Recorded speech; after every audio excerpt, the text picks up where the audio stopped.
Good morning and welcome to the Public Service Commission of South Carolina. We are here today for a hearing in dockets 2022-93E and 2022-97E. Let's take a roll call of commissioners. Present in the hearing room, we have Commissioner Jay Williams, Vice Chair Powers, Commissioner Thomas, Commissioner Caston, Chair Belser. Appearing virtually, we have Commissioner Irvin and Commissioner C. Williams. I recognize Attorney Stark to read the docket, please. Thank you, Madam Chairman. Madam Chairman, other commissioners, we are here for the proceeding in dockets number 2022-93E and 2022-97E, which concern the application of S.R. Lambert 1 LLC and S.R. Lambert 2 LLC respectively for a certificate of environmental compatibility and public convenience and necessity for the construction of an operation of a 100 megawatt, respectively, solar facility in Georgetown County, South Carolina, pursuant to South Carolina Code annotated section 583310 et seq, and request to proceed with initial construction work, South Carolina Code annotated section 58331107. Madam Chairman, this hearing is a reopening of the proceeding scheduled now to begin on reconvene on July 13th, 2022 at 10 a.m. virtually and in the offices of the Commission. Madam Chairman, just prior to the reconvening of this proceeding, a brief pre-hearing conference was held during which all participating counsel from the parties was present with the exception of Jacqueline Dickman from the South Carolina Department of Health and Environmental Control, who has represented that she was abstaining and voluntarily not participating in that pre-hearing conference, confirmation of which shall be received shortly via writing. Madam Chairman, there are a few outstanding issues, one of which resolved, I think, or indicated by the parties during the preliminary. Mr. Stark, let's stop right there and let's take get a roll call before we begin getting into the issues, if you don't mind. Of course, Madam Chairman. First of all, I would like to note that we are a couple of minutes late starting because of the pre-hearing conference, and we appreciate everyone's indulgence on that and appreciate the parties engaging in that pre-hearing conference. Let's see. Let's take go through appearance of counsel. Who's appearing for the applicants S.R. Lambert 1 and S.R. Lambert 2? Yes, ma'am. Chair Belser's Weston Adams with Nelson Mullins, and my partner Court Walsh and I are representing the applicants. Thank you, Mr. Adams. Who's present for the Office of Regulatory Staff? Thank you, Madam Chair and members of the Commission. My name is Ben Mustian. With me today is Andrew Bateman, and we are appearing today on behalf of the Office of Regulatory Staff. Thank you, Mr. Bateman. South Carolina Department of Health and Environmental Control.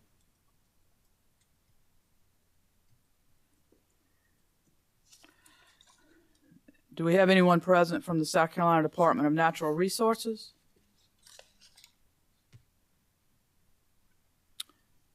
Anyone present from the South Carolina Department of Parks, Recreation, and Tourism?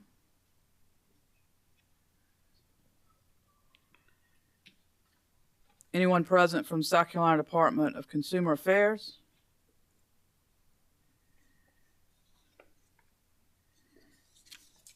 Are there any other parties that Mr. Adams or Mr. Walsh, are you aware of any other parties who've intervened? No, ma'am. Okay. I don't think anybody intervened. I see a couple extra people on the screen. Are those our witnesses for today? Yes, ma'am. Okay, thank you. Now, Mr. Stark, let's talk about the preliminary matters. Thank you, Madam Chair. Apologies for getting ahead of myself. Madam Chair, there are a few preliminary matters that arose, or some of which were resolved during the course of a preliminary or a pre-hearing conference, which was held in the absence of Jacqueline Dickman from Department of, DHEC, South Carolina DHEC. Madam Chairman, I have been informed that the same representative has now filed a letter stating that she will not be participating in this proceeding. Thank you. Yes, ma'am. During the course of that pre-hearing conference, one issue that was addressed and resolved was a proposal from the parties as to a due date for proposed orders, ma'am. The parties have proposed August the 8th. Additionally, Madam Chair, there was a matter of a number of late filed exhibits filed by the applicant in this proceeding. I believe that this gives rise to a preliminary matter upon which the applicant may be heard. Mr. Adams?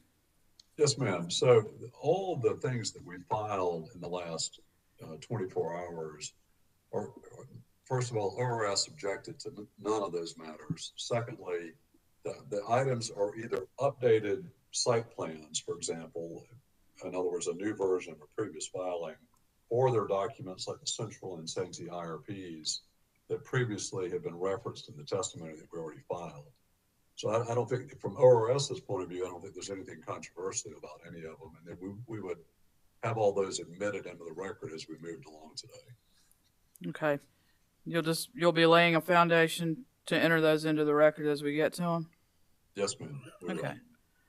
Thank you very much. Anything else? The only other suggestion is, yeah, David had raised the point of making sure that our exhibits are actually tied to the statutory criteria. And we will do that in our proposed order, but we also will submit a chart following the hearing that sort of ties the exhibits to each of the relevant statutory criteria.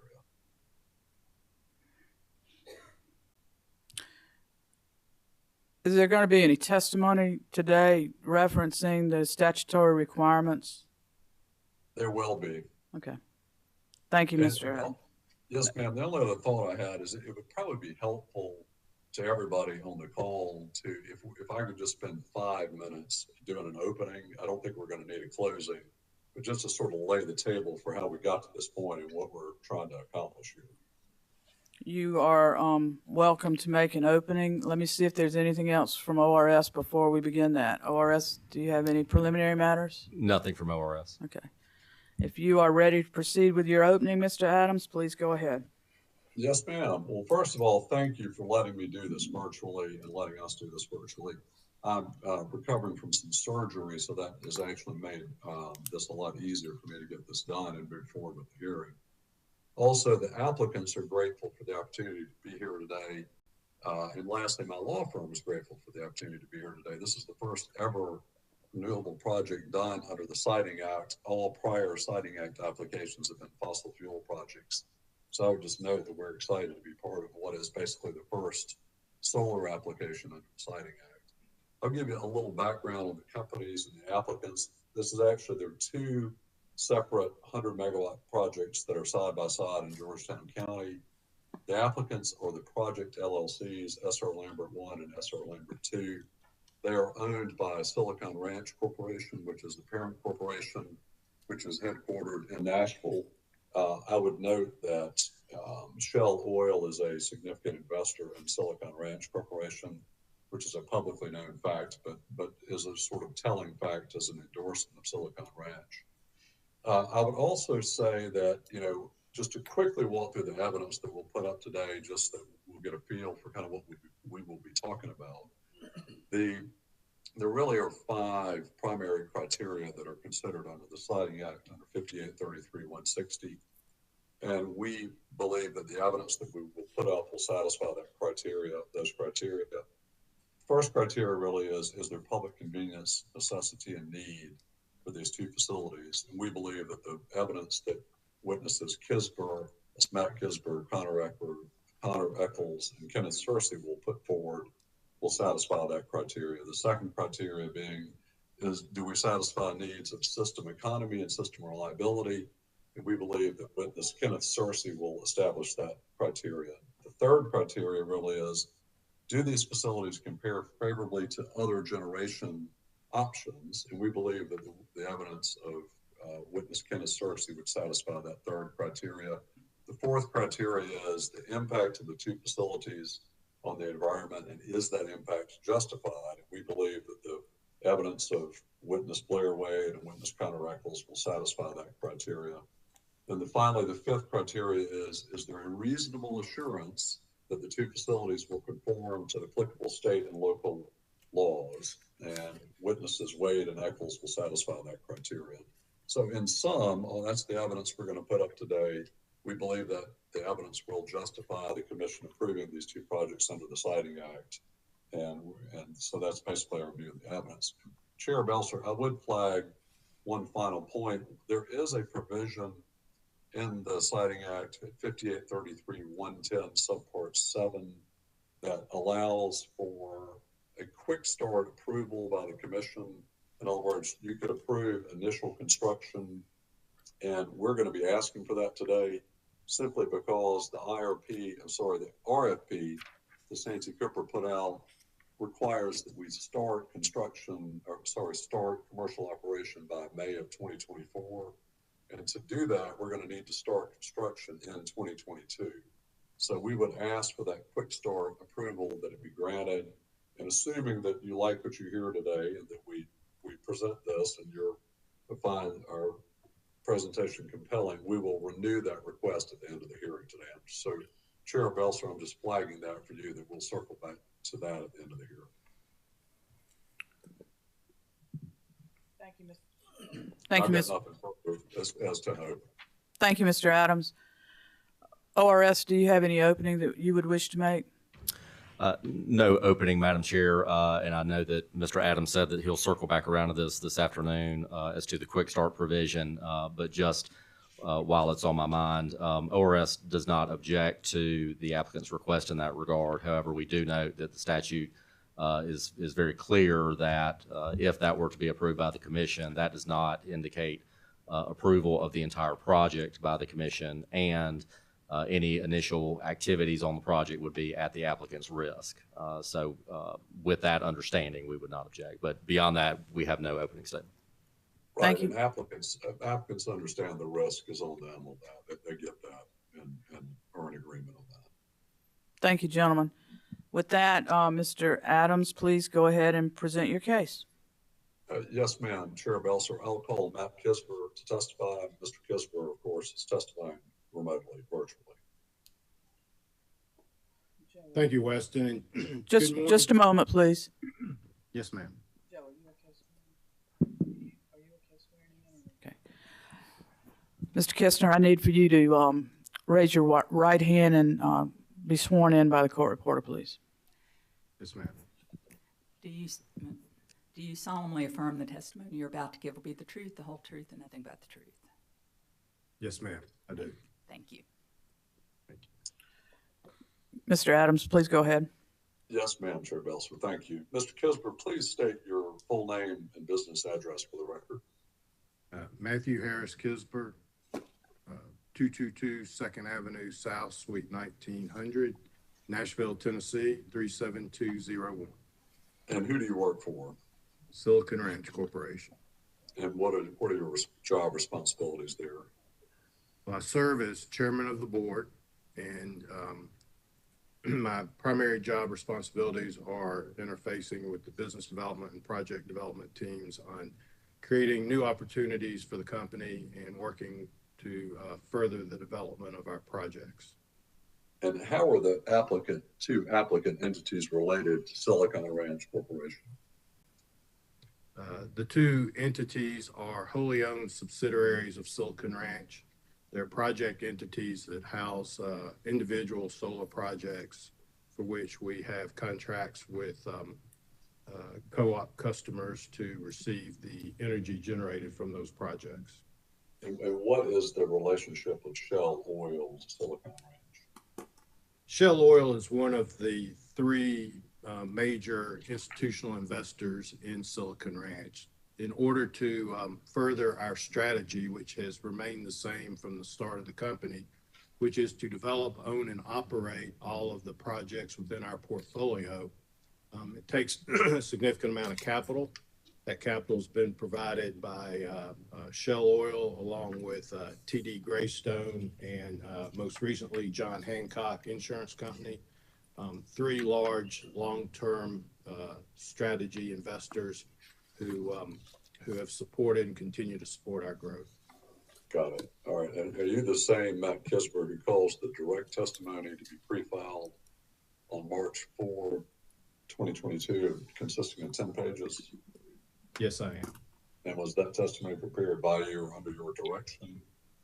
Yes, it was. And do you have any corrections or changes to the pre-filed written testimony?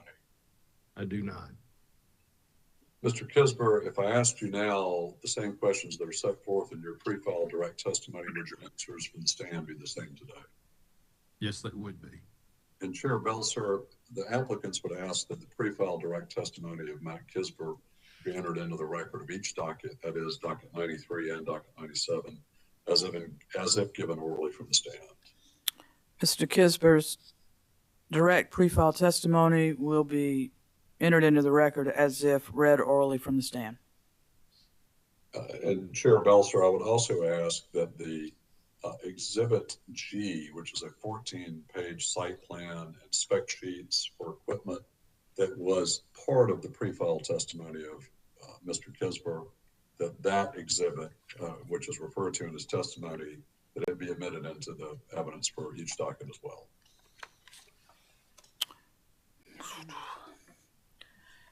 Mr. Adams, is that Exhibit G to the application? Yes, ma'am. And I'm sorry about the numbering of the exhibits. It is not ideal, but it is what it is. What if we just put, well, that direct testimony is in the application. Okay. So do you want to enter the whole entire application or do you want to do it separately? Now we can enter whatever the best way for you and the court reporter to do this. We'll do it either way, but however you prefer. But I just want to make sure it all gets in. Just a second. Let me confer with the court reporter just a second, Mr. Sure. Adams. Yes, ma'am.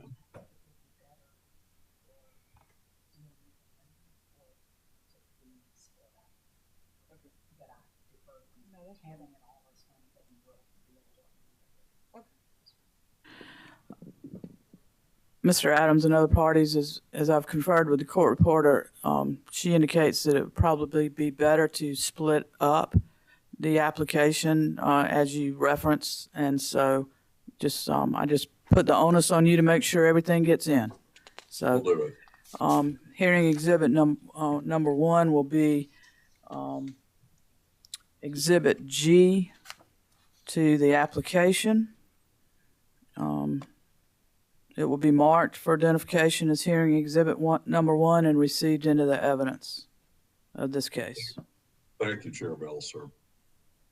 And Mr. Kisber, have you prepared a summary of your pre-filed direct testimony? Yes. Could you provide that for us now? Yes. Again, good morning. It's a pleasure to be with you this morning. I am Matt Kisber, the co-founder, former CEO, and current chairman of the board for Silicon Ranch Corporation, the owner and developer of SR Lambert 1 LLC and SR Lambert 2 LLC solar projects. Lambert projects are the subject of this application and proceeding. I'm providing this testimony on behalf of the applicants Lambert 1 and Lambert 2. I have been authorized by Silicon Ranch and the applicants Lambert 1 and Lambert 2 to give this testimony on their behalf and am competent to do so.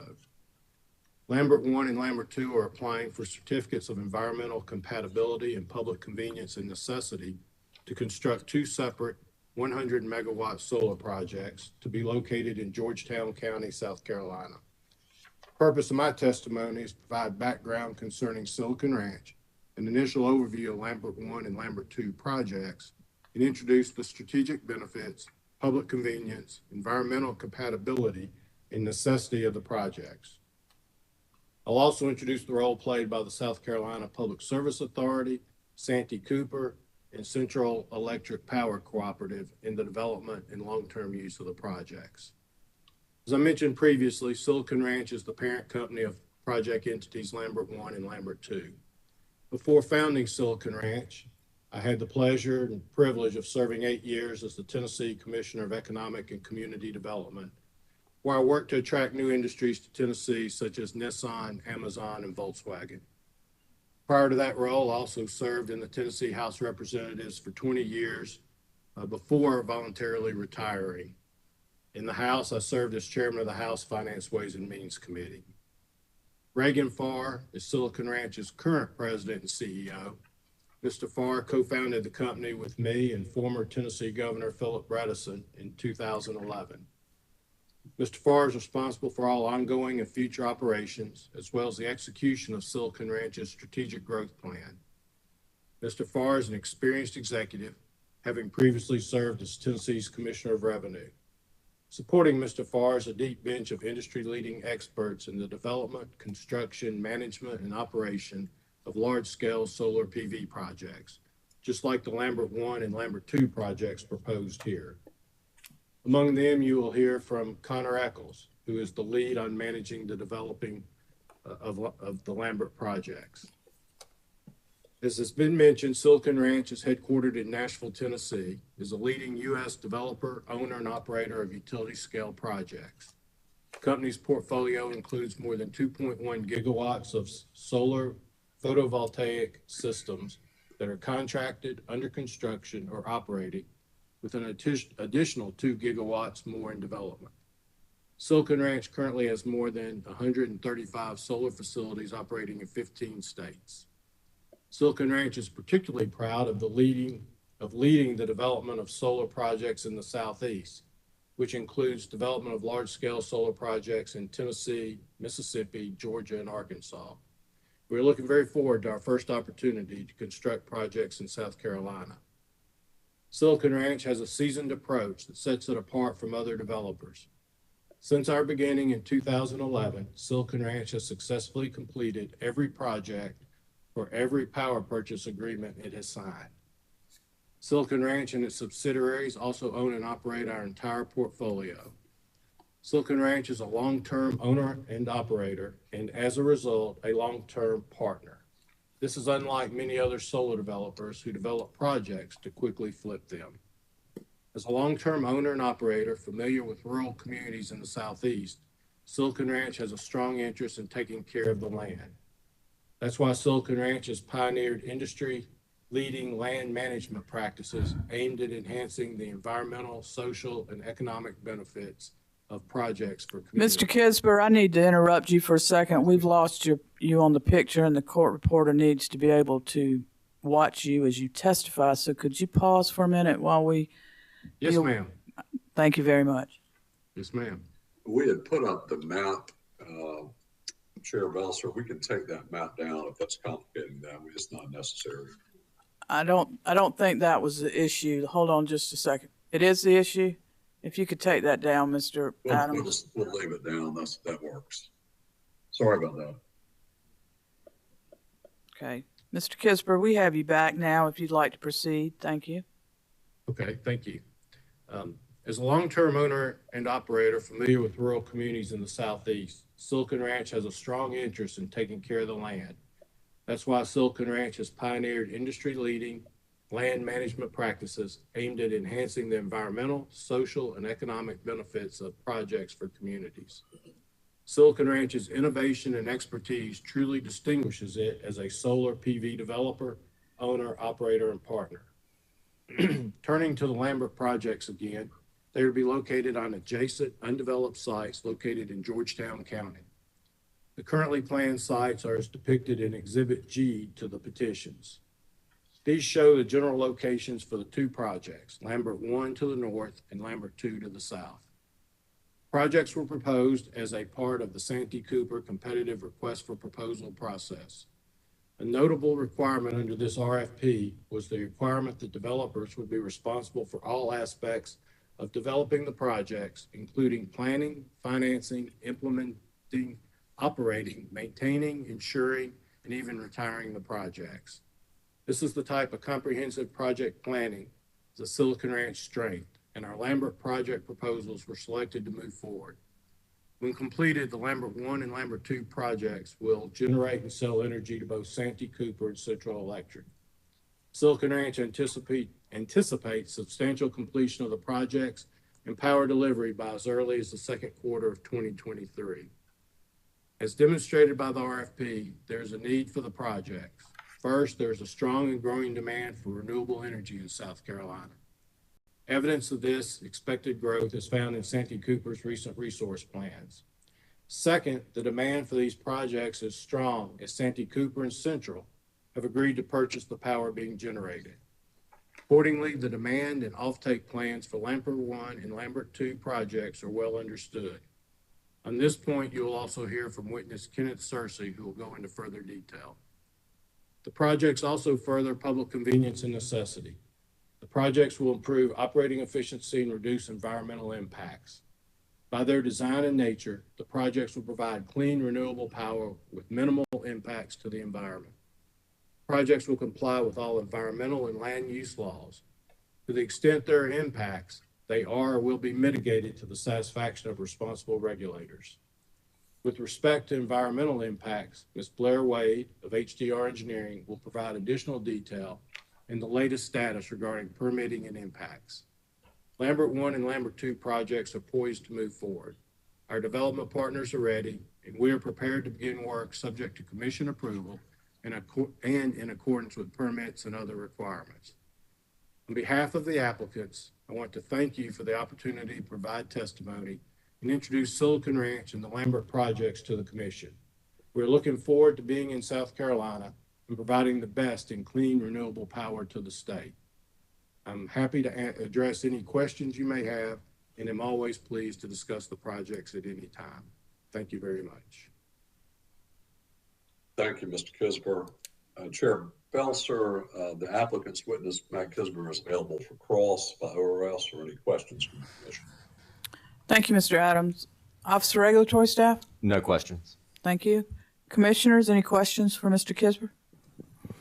Commissioner Thomas? Thank you.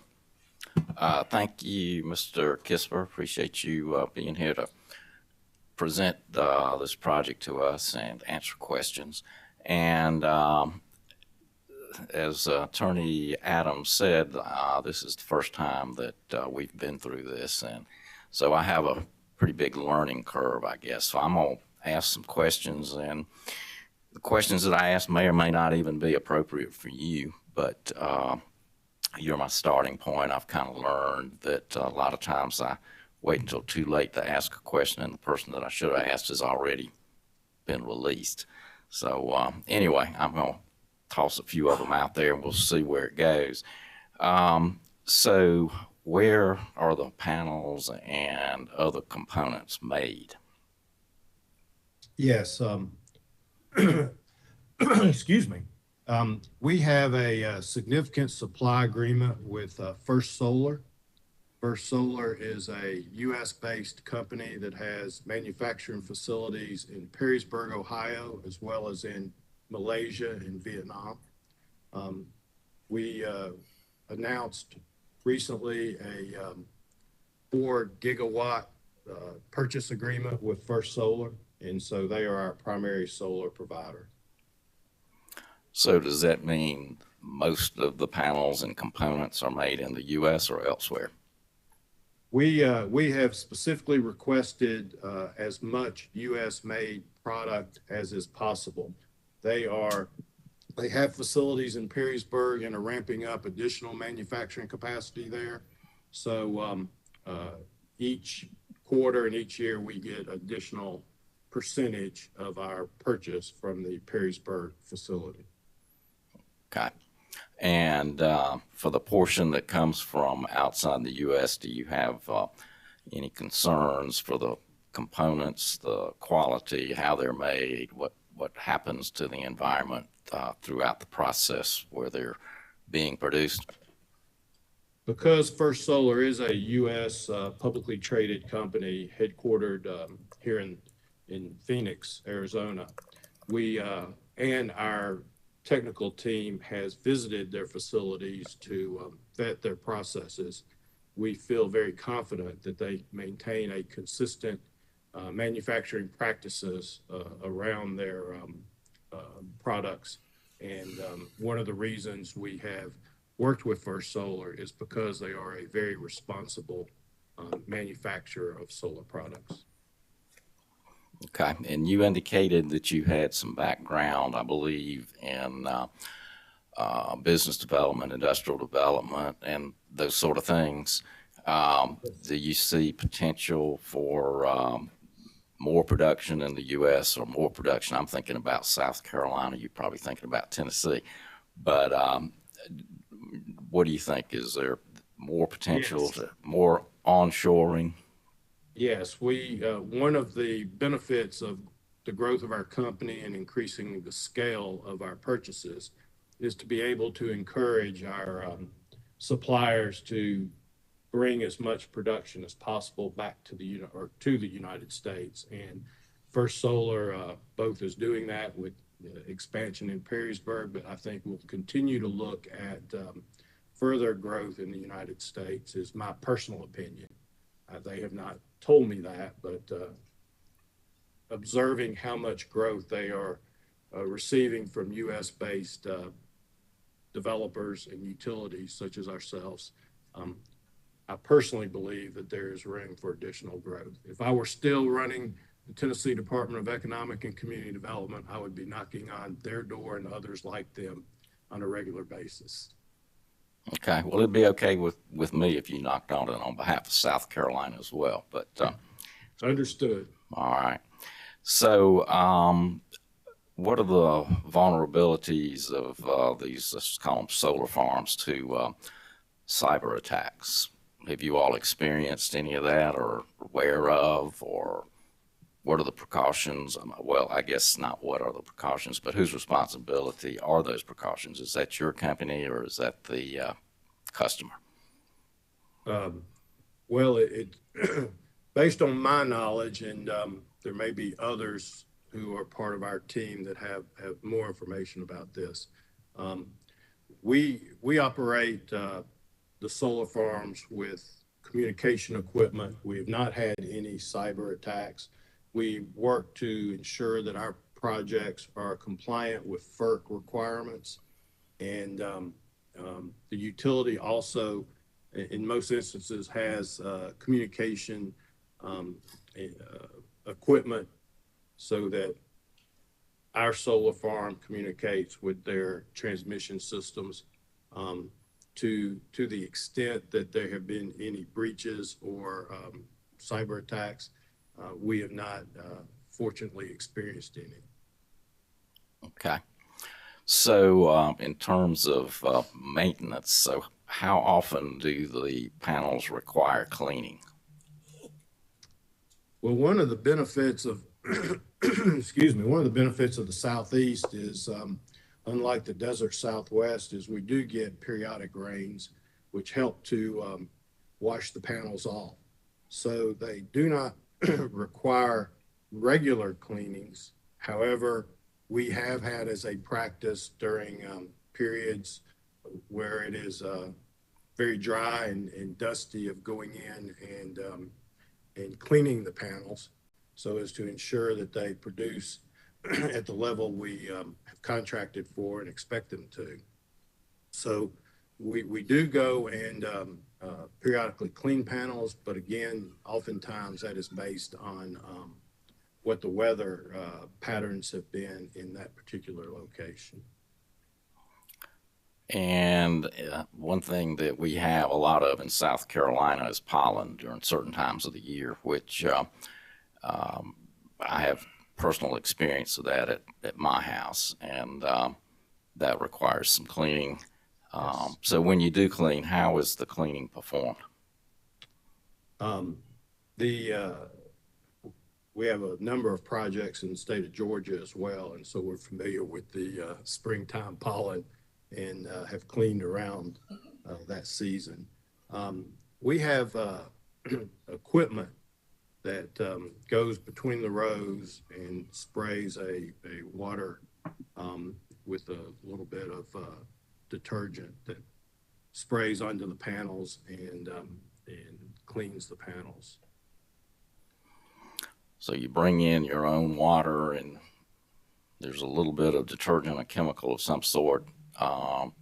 Yeah, we try not to use any chemicals. It's a very mild, so almost like dishwasher, as I understand it, like dishwasher type cleanser.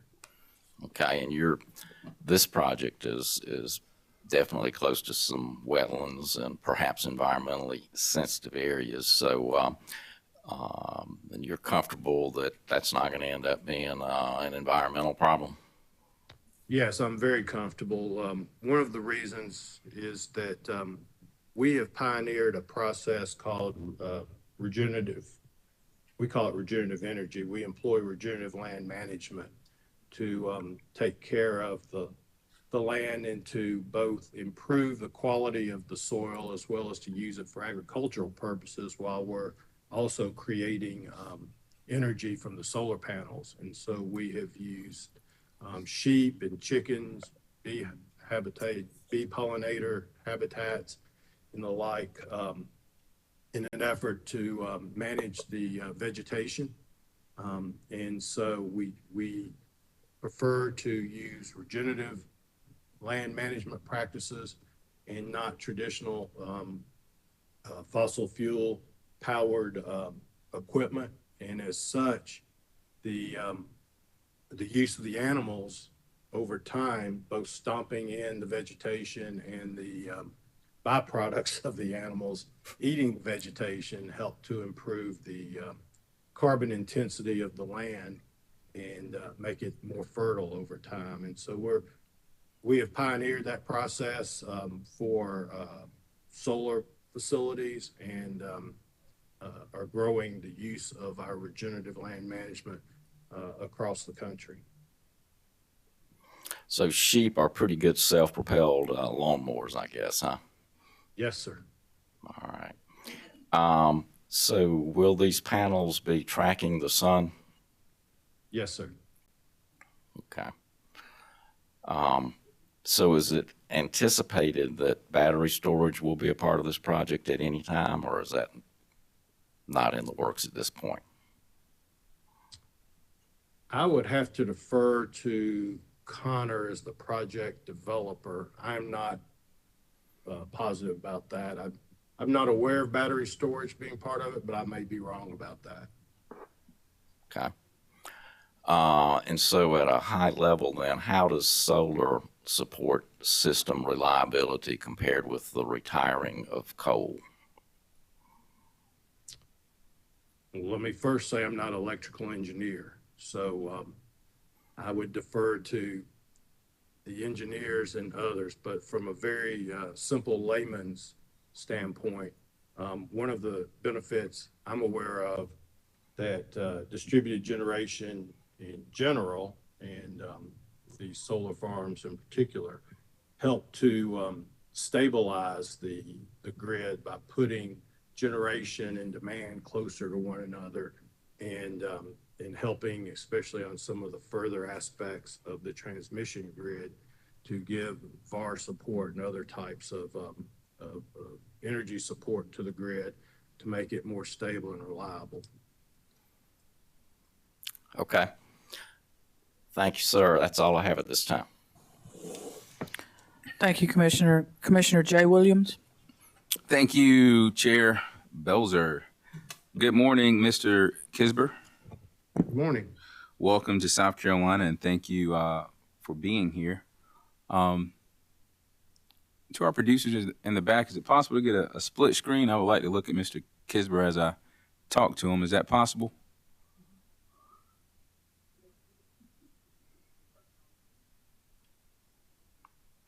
Mr. Kisber, I'm just looking at myself, and I almost feel like I'm talking into a mirror. All right, here we go. Mr. Kisber, I'm just trying to get some general understanding on the process that brought you here before us.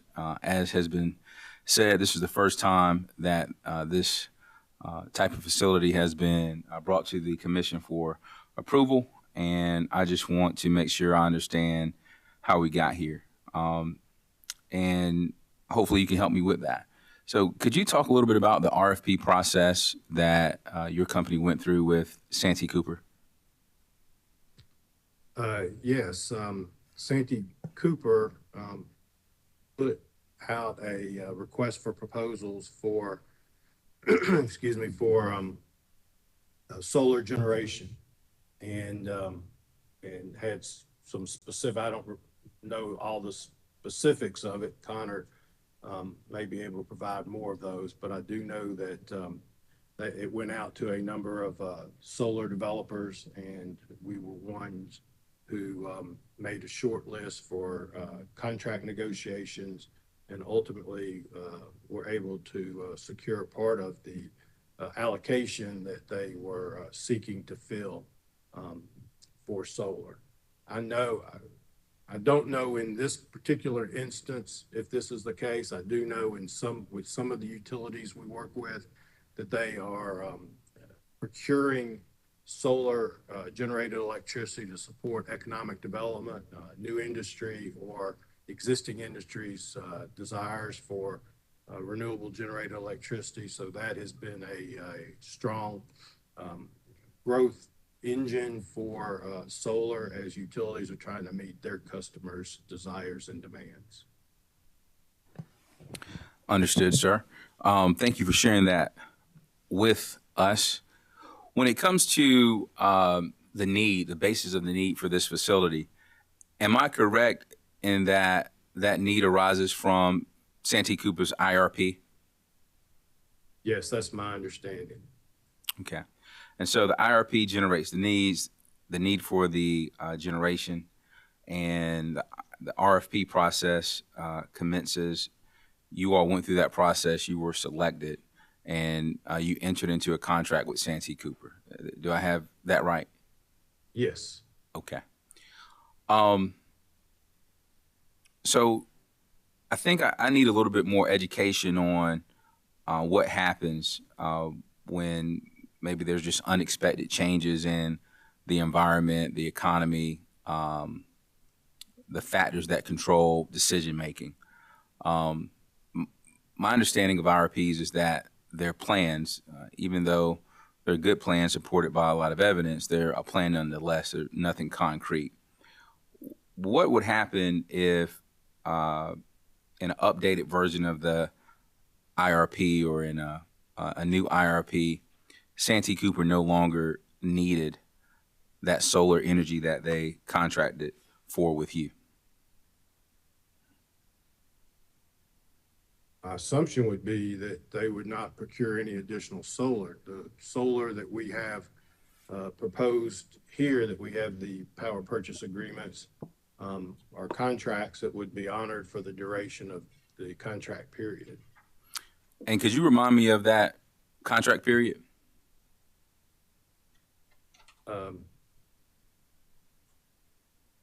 Are these 20-year contracts, Connor? Yes, 20-year contracts. Okay. I'm going to need to remind the witness that if he can answer the question, please do so. If you need to refer to another witness, please let us know who that witness is, but we can't have other witnesses feeding information while you're testifying. Thank you. Apologize. Sorry. That's okay. Thank you, Chair Belzer. And I'm sorry about that, Mr. Kisbro. I'm not trying to lead you into a briar patch. I'm just trying to make sure that we understand everything that could happen here. So if for whatever reason there's a decision made that Santee Cooper is no longer going to retire those coal-fired plants, or who knows what could happen, just something that changes the environment where that solar generation is not needed. Regardless of those changes, Santee Cooper will be responsible for complying with the 20-year contract that they've entered into with your company to purchase solar energy. Is that correct? That's correct, but I will note that new solar generated electricity is coming on market at some of the lowest cost of generation, so that it helps to maintain lower rates for the overall portfolio mix of electricity. Understood. And if I understand correctly, and obviously correct me if I'm wrong, your company is taking all the risk in construction and maintenance of this solar facility. or the two solar facilities. Is that correct? That is correct. All right. No further questions. Thank you, Chair Belzer.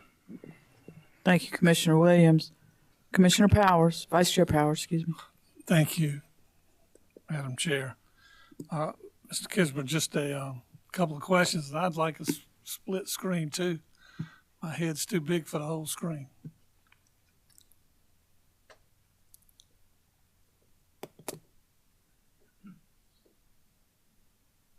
Thank you. Thank you very much. Mr. Kisber, you mentioned several states that you've had to put these facilities in, and that you had some 135 solar projects. Going into Georgetown County, it's part of our coastal zone and is under particular jurisdiction of DHEC and the Office of Coastal Resource Management. What contact preliminarily have you done with that, or have you had to deal with coastal projects yet in your building? I would have to defer that question to Mr. Eccles, who has been directly involved in the project development. I have not had any conversations with those entities. Okay. And you mentioned Commissioner Williams was questioning you about a 20-year PPA, an agreement. What is the lifespan of these solar panels? Sure. They, if you think about it, there's solar panels in space today that are almost as old as I am, still producing. So the technology is relatively proven, or is very proven. The continued improvements over time improve the efficiencies and the like. The first solar panels are warranted now to produce at least 80% of their nameplate capacity for 30 to 35 years. We have expected life of the solar panels for 40 years and believe they'll last longer, but they are warranted for 30 to 35 years, and we project the useful life at 40 years. And after that lifespan, would the plan be to replace necessary parts or panels to the existing structures?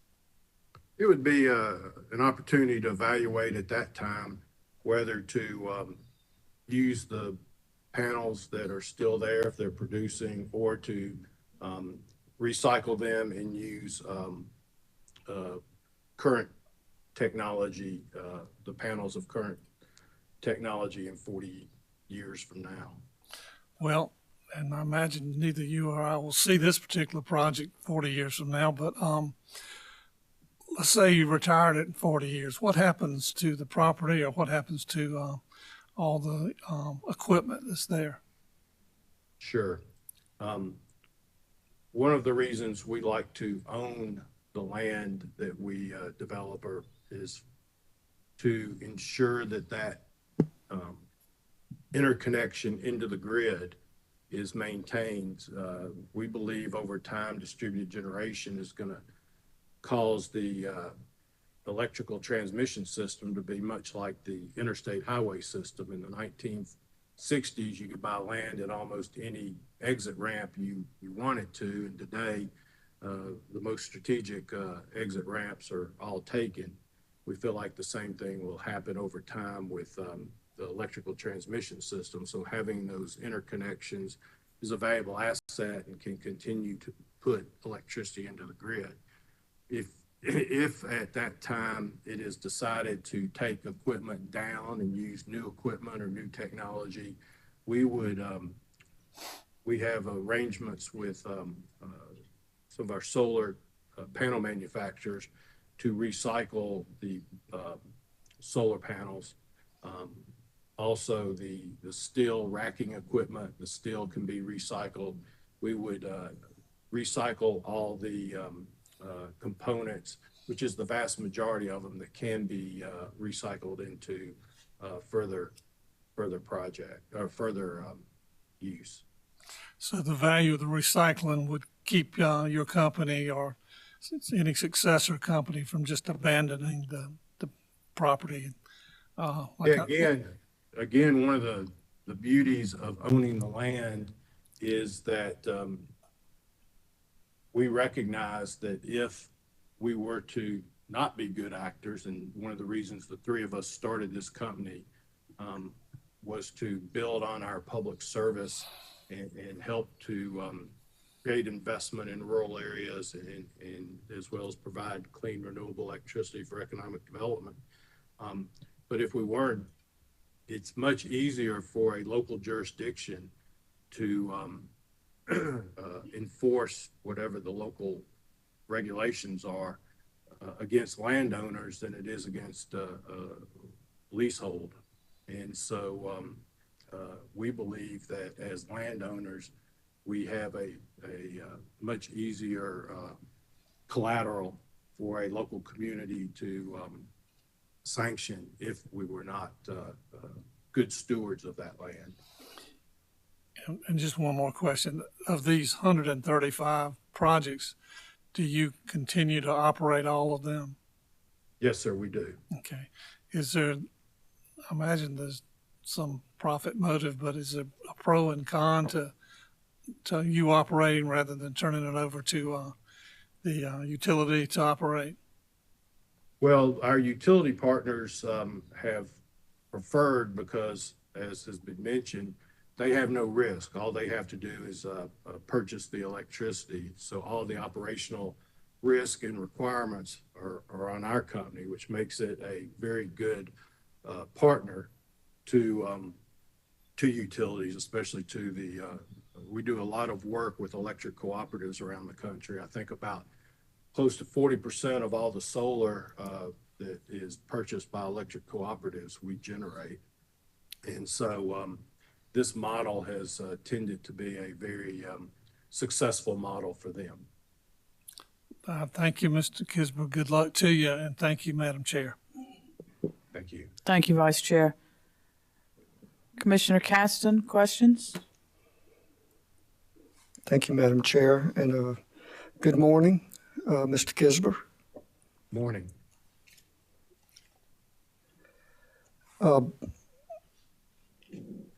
Just hearing the questions and responses has really been very good and helpful and generated some questions for me. I noticed on page 8 of your direct testimony, it says something along the line, Santee wants power delivered no later than January 1, 2024. And Lambert plans to have it done by the second quarter, I think, 2024. Is that correct? That is my understanding.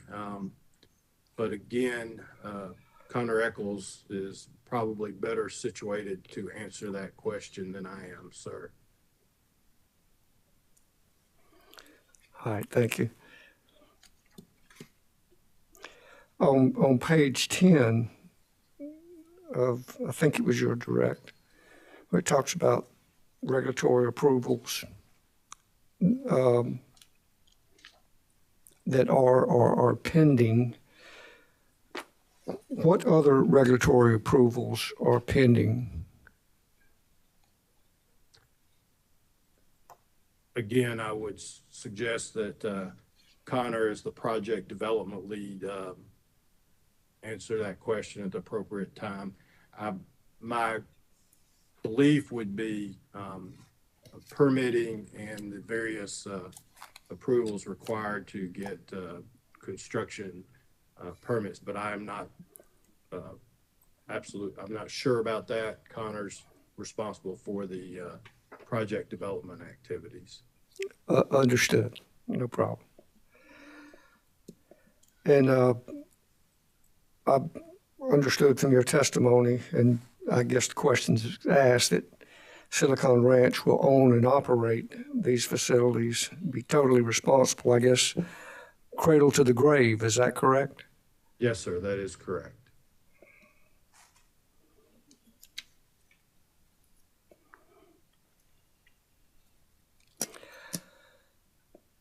I think in your testimony, I saw that Silicon Ranch began operation in 2011. Is that correct? Yes, sir. So relative to that, I think it was 2.1 gigawatts of solar array in the portfolio, Silicon Ranch's portfolio. What is the oldest solar array that Silicon Ranch owns? The oldest would be a group of 200 kilowatt and 1 megawatt projects in Pulaski, Tennessee that we did for TVA that would go back to, they were constructed in 2011. I believe they were commissioned in 2012.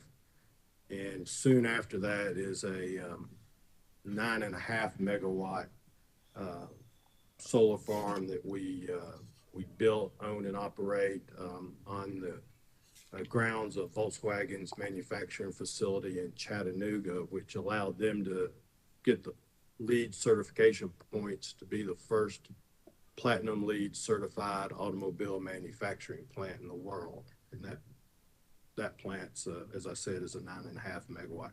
Those two were relatively close, but Pulaski was a few months ahead. So if I understood you correctly, about 1 kilowatt and about 9.5 megawatts, did you say? But the first one would be a combination of 200 kW projects, which totaled 1.8 megawatts. Those are in Pulaski, Tennessee, and then 9.5 megawatts in Chattanooga, Tennessee. And then soon after that, in 2013, we built what was for Georgia Power, they're the customer, it's a 38 megawatt DC plant in Social Circle, Georgia. It was the first large scale solar plant in the state of Georgia. And at the time we commissioned it in 2013, it was not due to be commissioned until 2015, and we commissioned it 2 years early. It was the largest solar project east of the Mississippi River at its time. So about 10 years is the oldest, is that what? Approximately, yes, sir.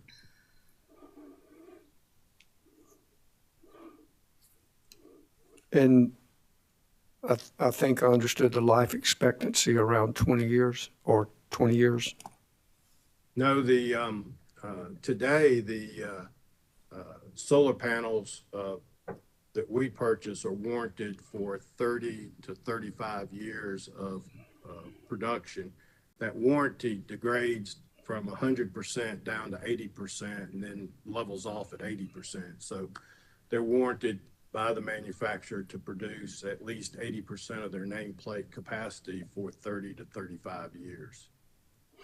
All right, since you guys own these things, I imagine, and I don't know, so I don't want to put words in your mouth, but I imagine you kind of track that. So if your oldest one's 10 years old, does Silicon Ranch look at such as that? In other words, okay, it started at X megawatts, we've had this much degradation, it seems to be tracking above or below the line. Does the Silicon Ranch do that? Yes, we do. We also have a team in our operations and maintenance division that works on preventive analysis. So they are actually looking at all aspects of the operation of a solar farm and have developed analytics that help prevent downtime. We've worked with some of the manufacturers to show them how they could change aspects of the product, especially something that might be designed for the desert Southwest, and it functions differently in the Southeast where humidity and other environmental factors are different. And so we have a very bright team of engineers who are looking at this every day, trying to anticipate problems and address them before they do become problems. Sounds good. To your knowledge, or I guess the existing facilities that Silicon Ranch has, do they all appear to be tracking, I guess, as far as degradation, function, and everything else, on the line, above the line, below the line, as far as degradation? Yes, sir. I think they are tracking our expectations, what we model at the outset. They are tracking those expectations. Good to hear. And I think Commissioner Jay Williams asked about the RFP process, and I was wondering about that some. If you can say, was Silicon Ranch, was it selected on price or on qualifications, combination, or anything on that you could share? My understanding, and I was not involved in the team that was working directly on this, but my understanding is we were selected on price and qualifications. But I think price is a leading consideration, and then ability to execute and deliver is looked at after price.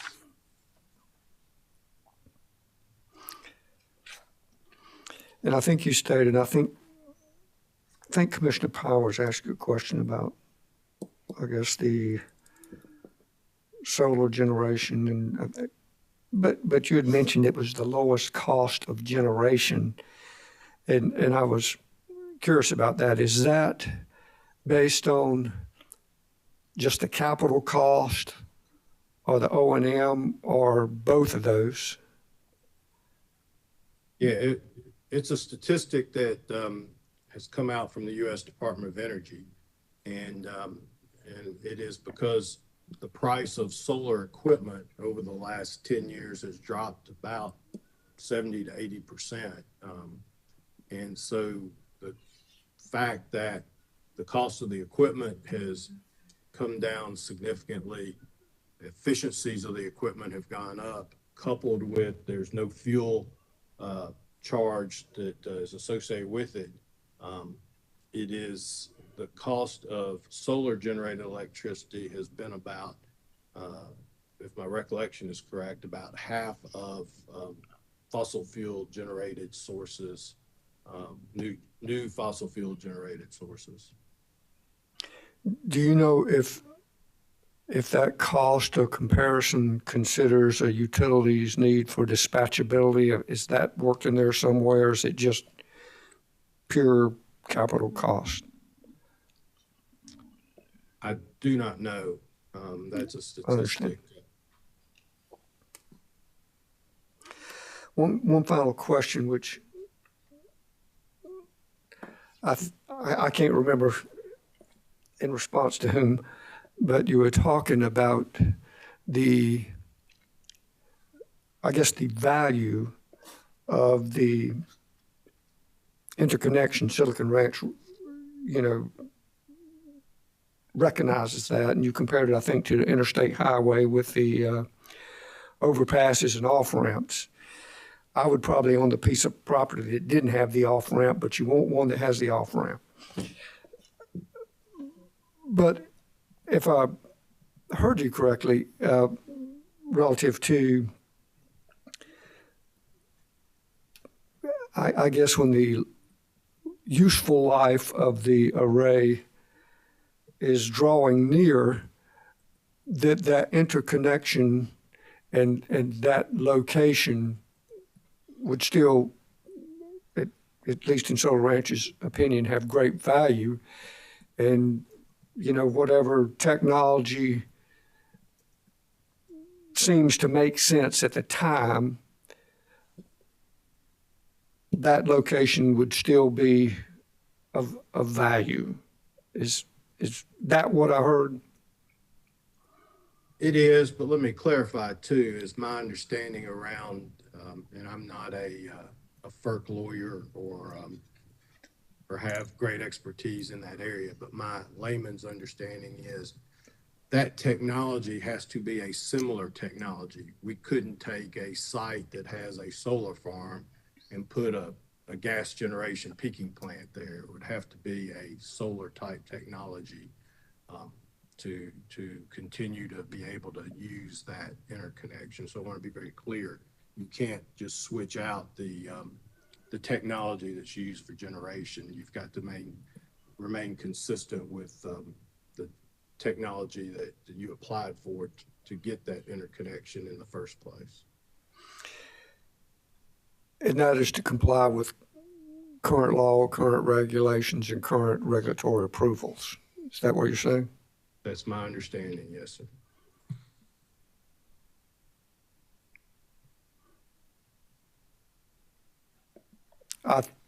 I think that's all the questions I have. Thank you, Mr. Kisber. Yes, sir. Thank you. Thank you, Commissioner Caston. Any other commissioners? Madam Chair? Commissioner C. Williams? Yes, thank you very much. Mr. Kisber, good to see you. Let's see, okay, I'm using a different setup, so, but thank you for being here. Thank you for answering all my colleagues' questions. I just have a couple of follow-ups. And is this working? I know my internet connection today is not the best. I hear you fine. Great. So I just have 3 follow-up questions, and like Commissioner Caston, I can't remember which of my colleagues asked it, but I think it was Commissioner Powers was talking about kind of the end of life of a solar facility. Is that what you call in your testimony takeoff plans? On Yes, page, yes. Oh, it is, okay. I just want to make sure what you described and the language that's used in your testimonies, I'm making that leap appropriately. And you said it is called that. Yes, I believe that's correct. Okay, it's on page 9 of your testimony. And the question is just what are takeoff plans? And then you elaborated more in the cross-examination, but you talk about takeoff plans for Lambert 1 and 2 are in place. I'm looking for a tad bit more confidence. Oh, yes, I'm sorry. Okay. Yeah, again, Connor has worked directly on those, and so he can address that in more specificity than I can. But I do know that we do put together end of life decommissioning plans for our projects, and one of the things that we have done, working with, as I said earlier, working with our manufacturers, product, especially solar panel manufacturers, is work on recycling plans, because every aspect of a solar panel is recyclable. And so the metal, the glass, actually First Solar turned, they told us when we were visiting their facility a couple of years ago that the glass that is recycled out of their solar panels gets turned into wine bottles and are sold in California and around the country because they work with, they're literally, I think, down the road from Owen, Illinois, I believe, and they recycle the glass into what becomes wine bottles. Well, thank you for continuing to educate us. My next question had to do with your discussion about maintenance. And what I heard you say was that you sprayed underneath the panels. No. Okay. No. I think the question was about washing the panels. And so we go through and spray the panels so that the moisture will run down the panel. Okay. And take the pollen or dust or whatever off with it. So you're spraying above and maybe below, but the goal is above or at the level of the panel. Okay, great. And finally, I heard you testify that, the time frame of the warranty, of 30 to 35 years and, guaranteed at 80%. And then over time, what I heard you say was it levels off at 80%. And this is me just trying to understand the industry now because it has changed. Is levels off at 80% appropriate, or is there continued degradation over time?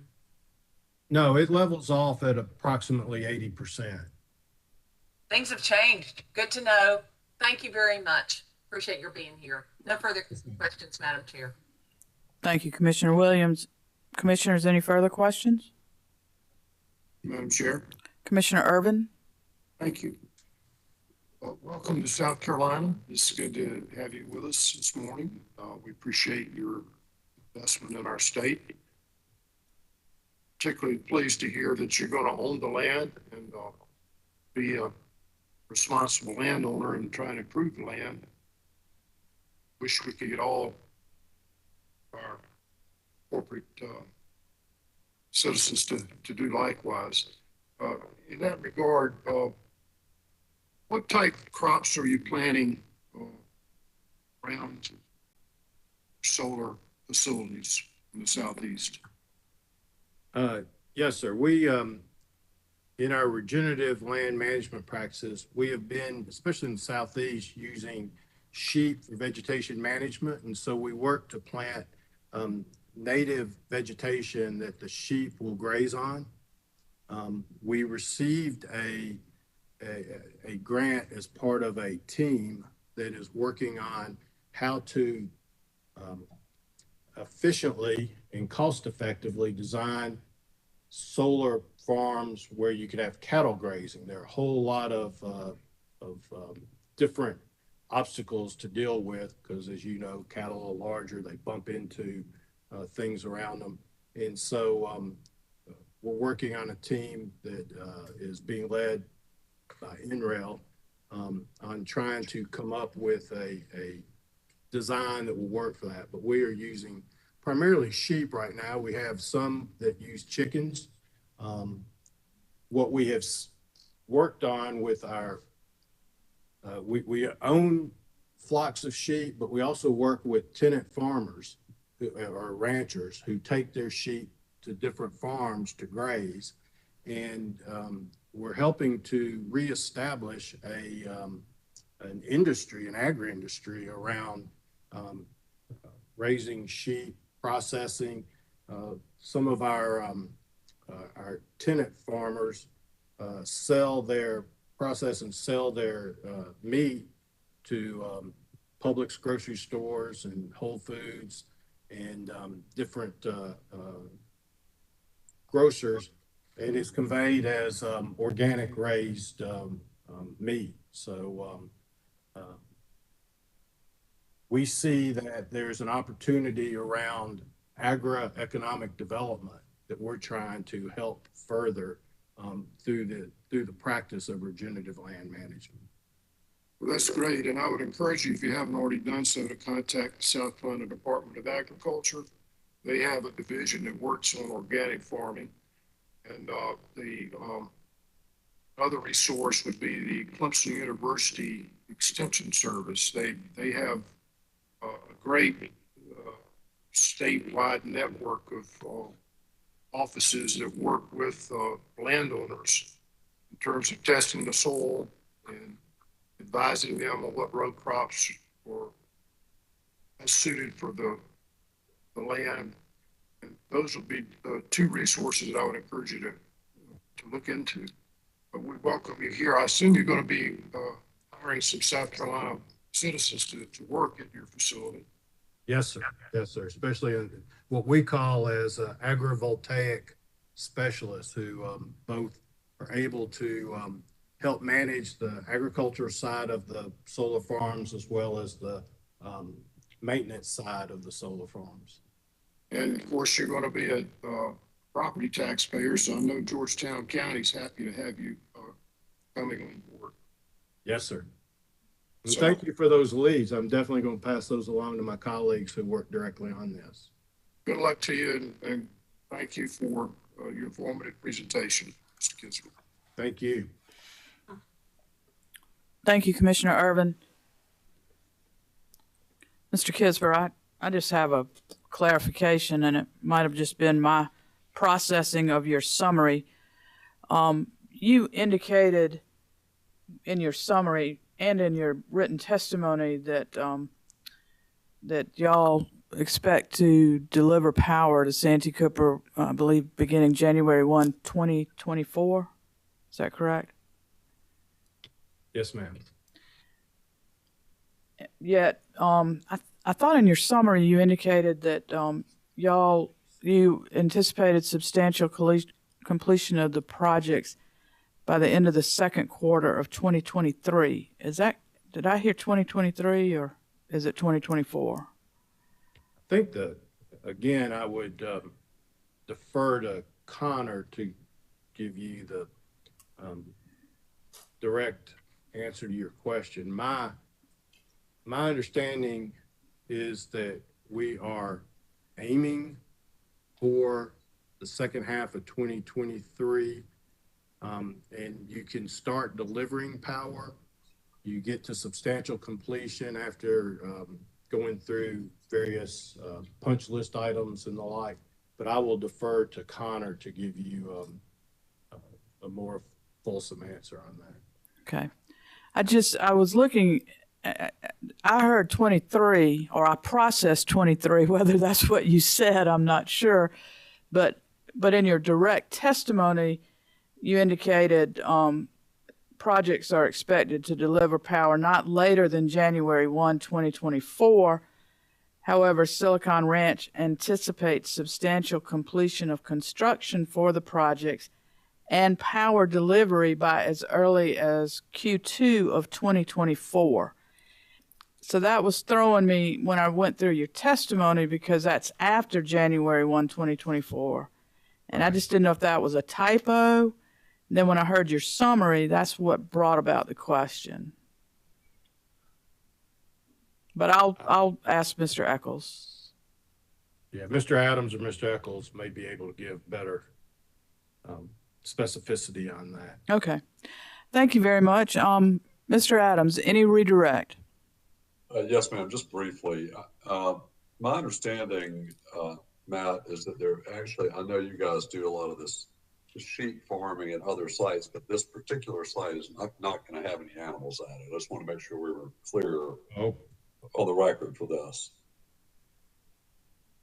Okay. Thank you. And that was my understanding from prior conversations with Connor. And I know Connor has put together a decommissioning plan that he can talk about. So I think probably kicking that over to him makes perfect sense.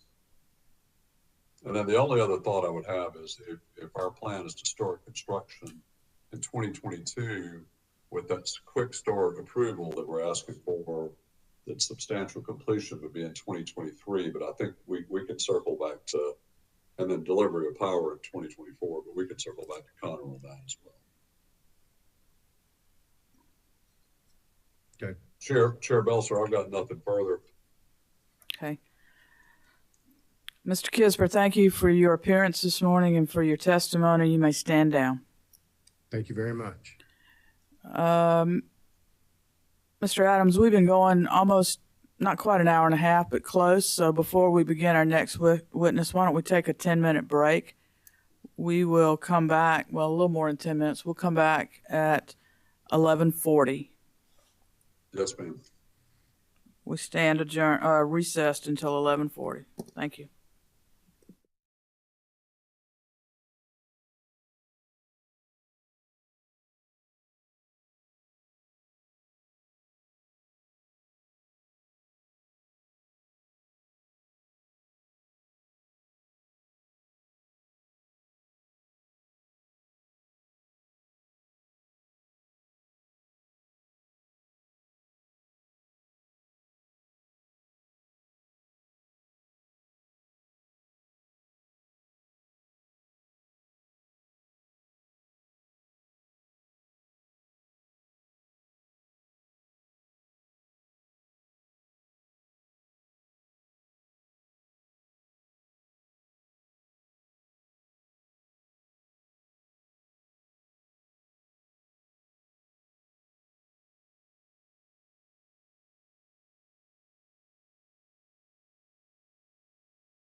Thank you for indulging us on a short break. We are back with the Public Service Commission of South Carolina in the hearing in dockets 2022-93-E and 2022-97-E. Let's take a quick roll call of commissioners. Present in the hearing room, we have Commissioner Jay Williams, Vice Chair Powers, Commissioner Thomas, Commissioner Caston, Chair Belser, and with us virtually we have Commissioner C. Williams and Commissioner Urban. Let's see, we are in the applicant's case, so Mr. Adams, please proceed. Yes, ma'am. And just to clarify, is Mr. Kisber excused? I just want to make sure I covered that. You did not ask for him to be excused, but he can be at your peril should there be any questions that come up later that need to be answered. Yeah, I mean, I'll play this however you direct me to. I mean, he was going to hang around for the day, and so if you want to leave it, we can just leave it sworn and just leave it at that. Either way, I just said stand down, but if you want him excused, I'll excuse him. No, we'll leave it. Let's just leave it the way it is. Okay. Thank you, Mr. Adams. Yes, ma'am. All right, if Chair Belser, if you're ready, I'll call Connor Eccles to testify for the applicants, and he's testifying virtually. Mr. Eccles, just a moment, please. Just a moment, please. Mr. Eccles, the court reporter will swear you in. If you would raise your right hand, please. Do you solemnly affirm the testimony you're about to give will be the truth, the whole truth, and nothing but the truth? I do. Thank you. Okay. Mr. Adams, please go ahead. Yes, ma'am. Mr. Eccles, could you please state your name and business address for the record? John Connor Eccles, 222 2nd Avenue South, Suite 1900, Nashville, Tennessee. And for whom do you work? Silicon Ranch Corporation. And what is your job there? I'm on the project development team and responsible for identifying new projects and developing our current projects. Got it.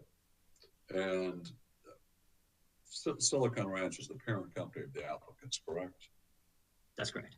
Okay. And I would like to cover a couple of questions with you that relate back to the questions that were put to Mr. Kisber. Could you tell us a minute about the decommissioning plans that are being or have been submitted to Georgetown County? Maybe just give them a minute on that.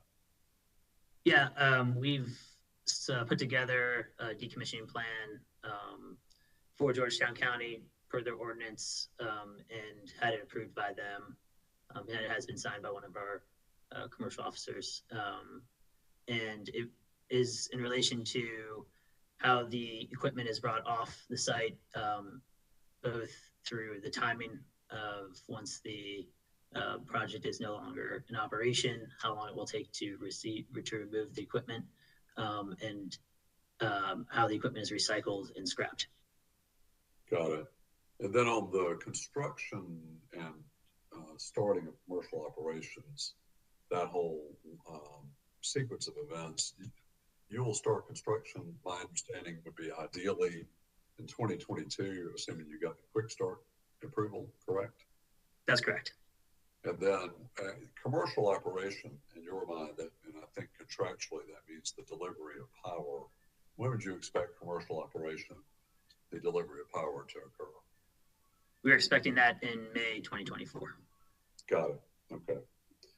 Then circling back for a moment to the projects, the Lambert 1 and Lambert 2, what are your specific job responsibilities as to those two projects? I'm the development lead for the projects, which entails managing the diligence and the progress of the projects until construction begins. Got it. Okay. And are you the same Connor Eccles who calls direct testimony to be pre-filed in these proceedings on or about March 4, 2022, 11 pages? Yes, that's correct. And then are you the same Connor Eccles who calls supplemental direct testimony to be pre-filed in these proceedings on or about May 25th, 2022, 4 pages? That's correct. And were both sets of your testimony prepared by you or under your direction? Yes. And do you have any corrections or changes to either set of your testimony? No. And Mr. Eccles, can you confirm the site plan that we filed with the commission yesterday is the current site plan for the project? Yes, that's correct. In court, I don't know if you want to, Court Walsh might want to put that up on the monitor, but that's too complicated. We don't need to do that. And Mr. Eccles, if I now ask you the same questions that are set forth in your pre-filed direct and supplemental direct testimony, would your answers from the stand be the same today? Yes.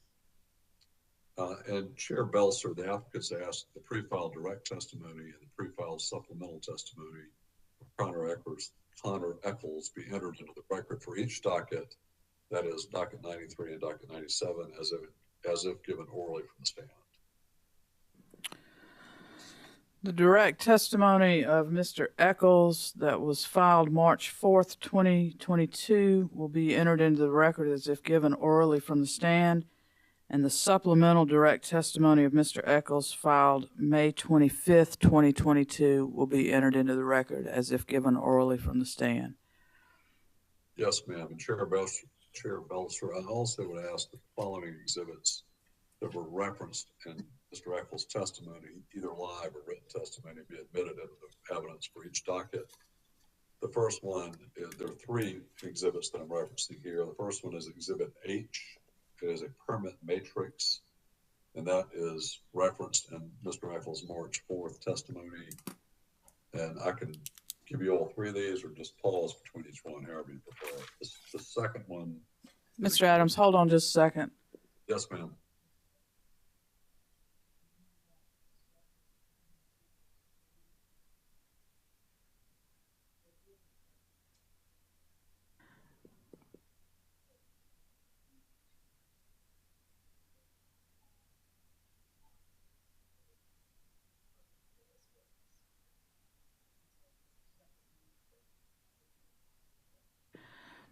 Mr. Adams, I was just conferring with the court reporter to see the best way to get multiple exhibits together. So Yes, ma'am. that's what I don't know that you heard that, so I was just telling you what I was doing. Okay, so we have Exhibit H that was part of the applications, and that's the permit matrix. And please identify the next one. Yes, ma'am. The next one is Exhibit 1 to Mr. Eccles' May 25 supplemental testimony. Okay. And it's Exhibit 1 site plan, and that was in the May 25 supplemental testimony. And then the third one is the site plan that Mr. Eccles just referenced just a moment ago that we produced and filed yesterday, July 12th, and was referenced by Mr. Eccles here today in his live testimony. Okay, we will take Exhibit H to the application. Will be marked for identification as hearing Exhibit 2 and entered into the record of the case. Exhibit 1 to Mr. Eccles. I can't write and talk at the same time. Testimony, supplemental testimony, will be marked for identification as hearing Exhibit 3 and entered into the record of this case. And then the site plan filed on July 12th will be marked for identification as hearing Exhibit 4 and entered into the record of this case. Yes, ma'am. Okay, thank you. Yes, ma'am. And Mr. Eccles, you oversaw and verified both of the applications that were filed in each of the dockets. There was an application filed in each docket, and you oversaw all the exhibits, and you signed a verification stating that the applications and the exhibits were all correct, and for the two applications that were filed on March 4, 2022, correct? That's correct. And would you say that your verification of both applications that you signed and the verification as to all those exhibits still stands as accurate and correct? That's correct. And Chair Belser, just out of abundance of caution, we're going to ask that both applications, including all the exhibits, be admitted into the record of each docket. It may be overkill, but we'd like to go ahead and ask that. Yeah, it might be overkill. Okay, the application for docket 2022-93 E will be marked for identification and received into evidence as hearing Exhibit 5. And the application, and that was SR Lambert 1. The application in docket 2022-97-E regarding SR Lambert 2 will be marked for identification and entered into the record as hearing Exhibit 6. Yes, ma'am, and just as a point of clarification, those exhibits 5 and 6 include the exhibits that were attached to those applications, correct? That's correct. Those are part Yes, ma'am. of the applications. Yes, ma'am. Chair Belser, if I may proceed, if those are all in? Yes, sir. Please go ahead. I'm sorry. Yes, ma'am. Mr. Eccles, have you prepared a summary of your pre-filed direct and supplemental direct testimony? I have. And to be clear, that was one summary for both dockets, correct? Yes. And could you provide that to us now? Yes. Thank you, sir. Good morning. My name is Connor Eccles, and I'm a Director of Project Development at Silicon Ranch Corporation, located in Nashville, Tennessee. I'm responsible for the initiation and development of the new SR Lambert 1 and SR Lambert 2 solar projects. I'm a graduate of Gettysburg College in Pennsylvania with a degree in environmental studies and also have an MBA from Vanderbilt University. I joined Silicon Ranch in September 2018. In that time, I've been responsible for or involved in project development, project management, and construction of a number of projects. Recent examples include development and construction of Snipesville 2, 107 megawatts, and SR Lumpkin, 100 megawatts, both located in Georgia. I'm providing this testimony on behalf of the applicants to support our applications for CPCNs. As development lead for SR Lambert 1 and SR Lambert 2, I'm able to give this testimony on behalf of both applicants. The purpose of my testimony is to provide specific information describing the Lambert 1 and Lambert 2 projects, including the planned sites and planned operations. In addition, I will also discuss the schedule for the projects and status of other permits and regulatory reviews. Last, I will explain or reiterate the strategic benefits, public convenience, and necessity of the projects. Regarding the development team's experience, expertise, and resources, I completely agree with Matt Kisber's description of Silicon Ranch's strong capacity to develop, own, and operate the projects. As he explained, Silicon Ranch is a leading U.S. developer, owner, and operator of utility scale projects. In more than 10 years of business, Silicon Ranch has successfully executed every project for every PPA that it has signed. Therefore, Silicon Ranch has demonstrated financial wherewithal to have the same success with the Lambert projects. Silicon Ranch and subsidiaries also own and operate their entire portfolio and do not build projects in order to quickly flip them.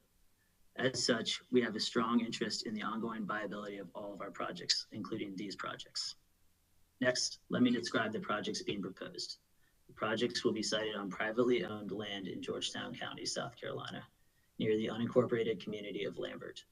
Lambert 1 will be located on approximately 785 acres of land, and Lambert 2 will be located on approximately 1,290 acres of adjacent land to Lambert 1. The map and site plan reflect the planned location of the proposed projects. The property that makes up project sites is currently used primarily for silviculture purposes. Control of the property sites has been secured through a binding purchase option that Silicon Ranch has for the land. The components and makeup of the projects are described in the spec sheets and information previously filed. To summarize, Lambert 1 and Lambert 2 projects are each 100 megawatt PV arrays and have solar energy as their sole source of power. The projects will be tracking ground-mounted solar PV systems consisting of solar panels affixed to racks supported on driven piles. The system will be interconnected to the electric grid operated by Santee Cooper. Regarding transmission, the project sites are adjacent to an existing 230 kV line owned by Santee Cooper. A collection substation will be constructed by Silicon Ranch on the site to facilitate interconnection to the grid operated by Santee Cooper. Santee Cooper will also construct a new 230 kV switching station. Silicon Ranch will construct a 230 kV tie line from its 230 kV substation to the designated Santee Cooper-owned dead-end structure outside of the new 230 kV switching station. The power that is generated will flow into the 230 kV transmission line crossing the projects. Regarding the choice of the Lambert sites, The ability to secure control of the sites and the proximity to existing transmission were key criteria. Moreover, from an environmental standpoint, subsequent work confirmed the appropriateness of the sites for the projects. Silicon Ranch undertook a phase 1 environmental site assessment and engaged HDR engineering to conduct additional environmental surveys. HDR further identified issues for analysis, but did not indicate any conditions which would adversely affect the project's ability to obtain all permits needed. In selecting the project sites, Silicon Ranch also considered criteria such as land availability, land use, electric transmission infrastructure, water permitting, and constructability. Based on those factors, it was determined that the Lambert area locations were the best sites for moving forward with the proposed projects. So that is the what and the how of the projects, but what about the why? Why are the projects needed? While the separate testimony of Kenneth Searcy covers and explains this issue from a technical standpoint, I can say that based on my expertise, based on my extensive involvement with every facet of the projects and knowledge of the market for renewable power here in South Carolina and elsewhere, the projects are needed and will provide economical clean power. It is worth recalling the key roles played here by Santee Cooper and Central Electric Power. As explained by Santee Cooper, solar capability is a major part of its resource planning to provide energy to the system at a known price as a hedge against higher potential costs of fuel. Solar is also sought after to reduce carbon and other emissions. Central also committed to purchase energy from the projects and came to the same conclusion and recommended a resource plan for itself, which could add 225 megawatts of solar to the Central system. In June 2020, Santee Cooper issued an RFP for solar energy with Central's participation. Among the dozens of proposals, the projects were selected for further development. Having been selected, Silicon Ranch will now develop, operate, and maintain the projects and eventually sell the energy produced to Santee Cooper and Central Electric pursuant to the PPAs. In sum, the need for the projects is demonstrated by Central's and Santee Cooper's desire and commitment to use more solar energy, including from these projects. Market conditions for renewable power are strong. Demand for renewable energy is expected to increase over the lifetimes of the projects. Moreover, load growth as a whole, and specifically for those areas served by Central and Santee Cooper, are expected to increase. Santee Cooper and Central Electric's commitment to add solar to their systems is evident of the strong demand and support growing customer energy needs with renewable power. I would like to summarize the permits and approvals I anticipate will be necessary to start construction of the projects. We are close to obtaining all needed permits and approvals to begin construction. Currently, the projects have successfully obtained the following permits: 2 Clean Water Act Section 404 nationwide permits issued by the Army Corps of Engineers, 1 for each project. Concurrence from the State Historic Preservation Office for both projects. Concurrence from the U.S. Fish and Wildlife Service and South Carolina DNR for both projects. Additionally, we are close to obtaining the following permits and authorizations: the Coastal Zone Consistency Certification, the South Carolina DHEC Concurrence Letter, the National Discharge Elimination System Stormwater Permit for the Clean Water Act, the Zoning and Planning Approval from Georgetown County.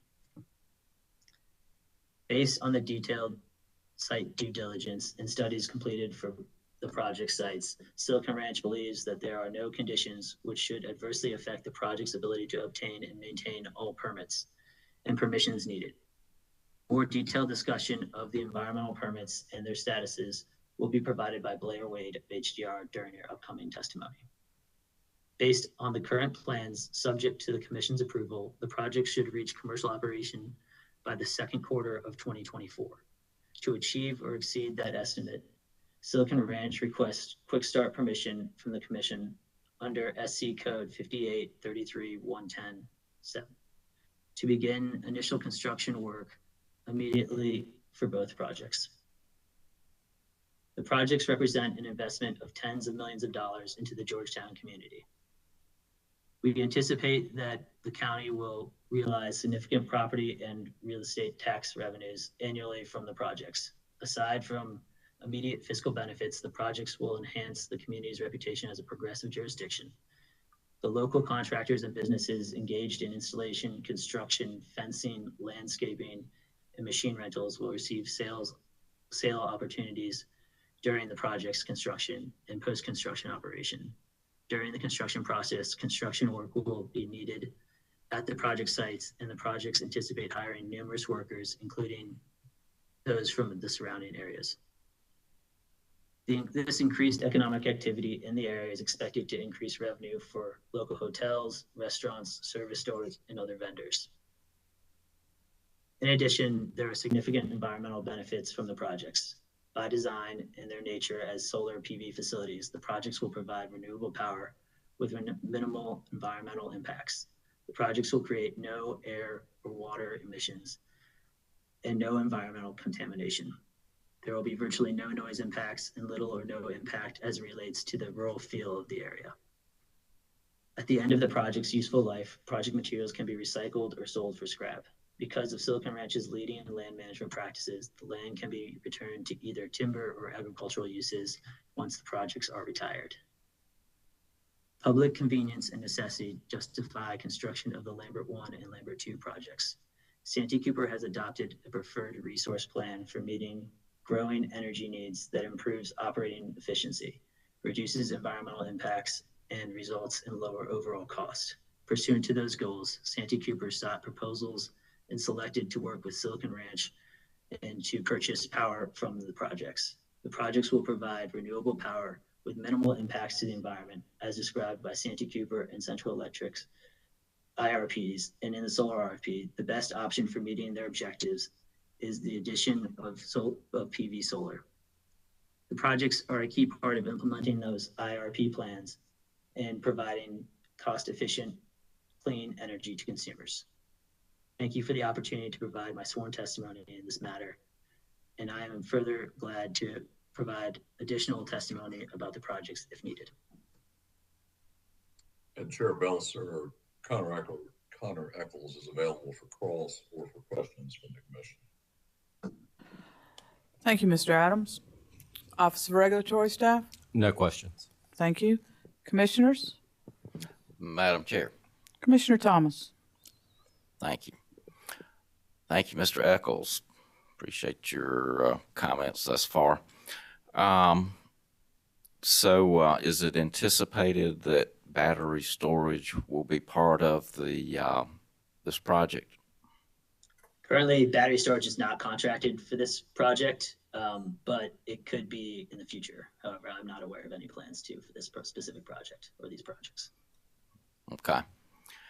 And given that at present there's no battery storage, then how does the solar support system reliability and or meeting peak demand compared with retiring coal? Well, I'm not an expert on coal either, but so most of the energy will put on the grid throughout the day when the energy demand is high. Okay. Well, so does the company have any experience with facilities of this nature being located in hurricane-prone territories or flood-prone territories? Yes, sir. We have many projects throughout Georgia that have actually experienced hurricane events and fared extremely well. Okay. And so I assume they remained offline, not probably during the hurricane because there wouldn't be much sun, but back online pretty much immediately as after the storm passed? Yes, sir. To my knowledge. Okay. And in the event that things were just pretty much destroyed, does the company have a disaster recovery plan?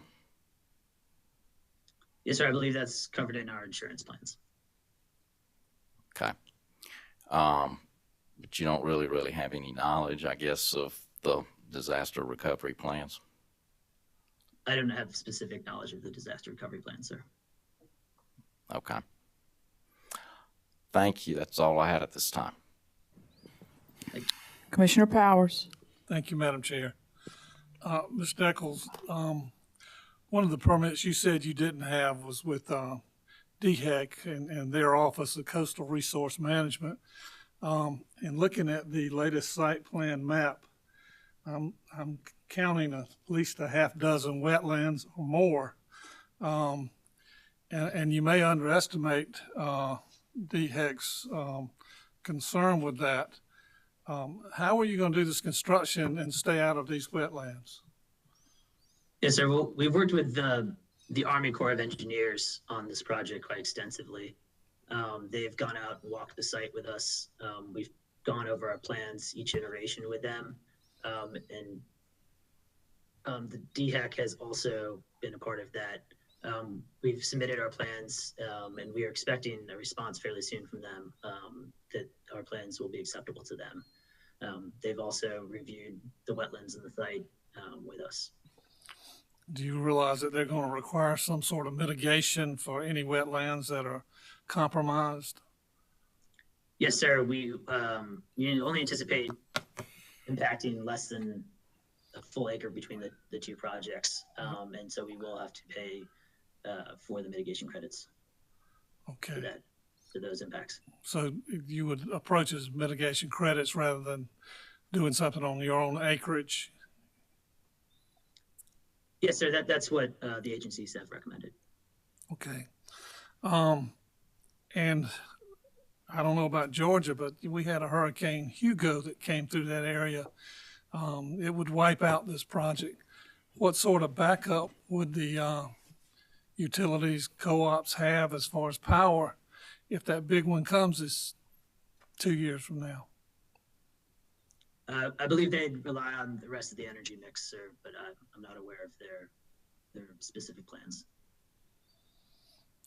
Okay. You realize it'd have to be some sort of source for electricity when the storm hits. Yes, sir. But you don't know, that wouldn't be your plan. That would be up to the co-ops or up to Santee Cooper. Yes, sir. That's correct. Thank you. Thank you, Madam Chair. Thank you, Vice Chair Powers. Commissioner Jay Williams. Thank you, Madam Chair. Sir, I just have a couple of questions for you. Yes, sir.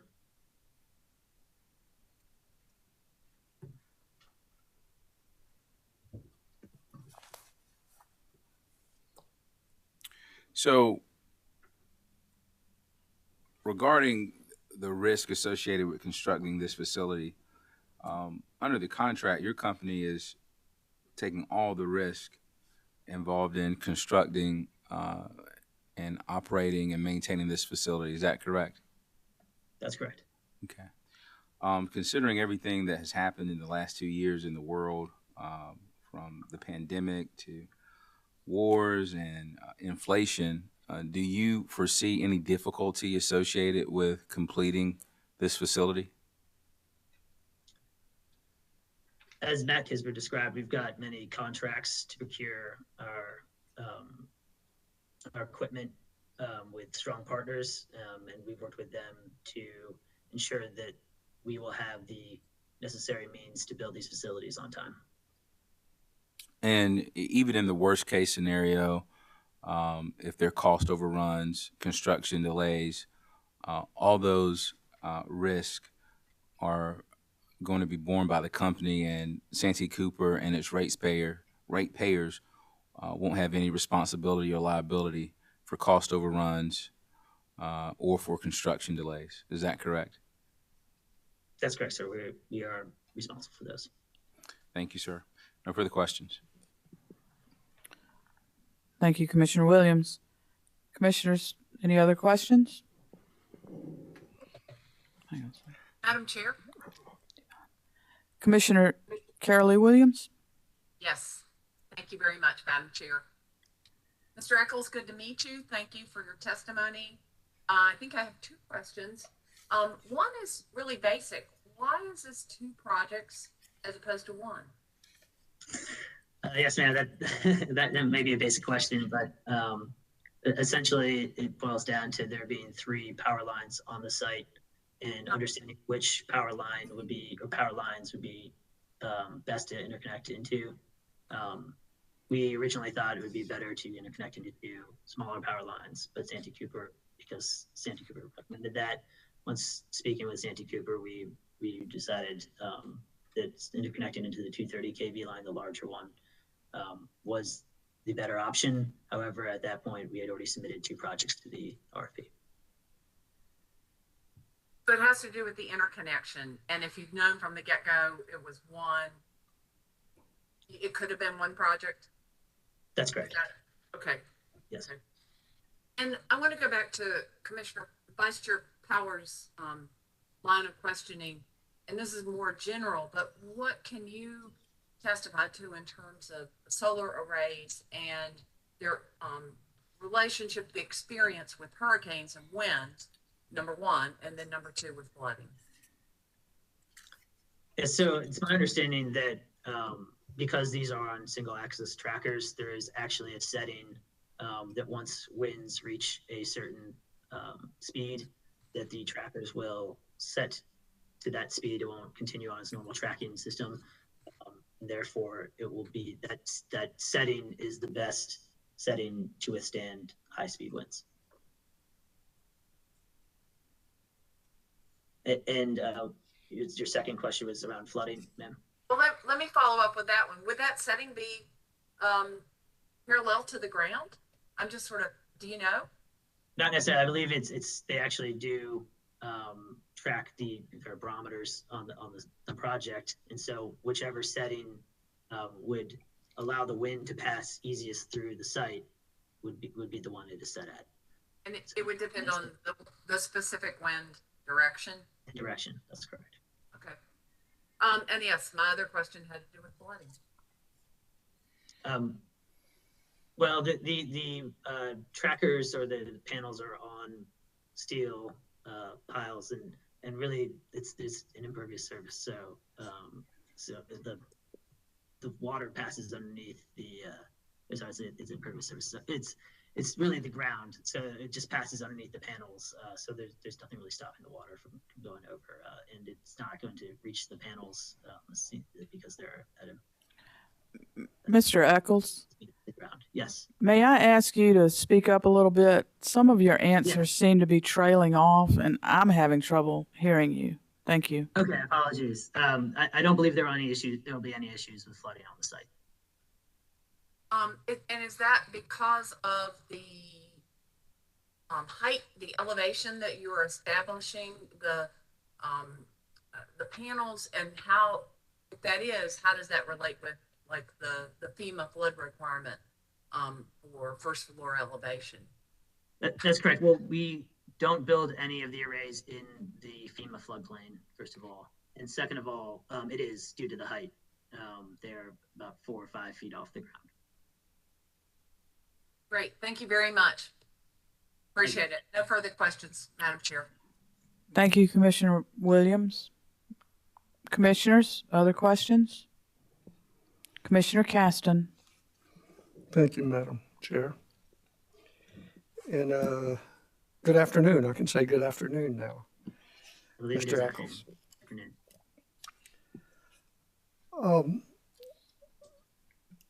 Going back to Commissioner Powers' question, I want to make sure I understood relative to the permitting.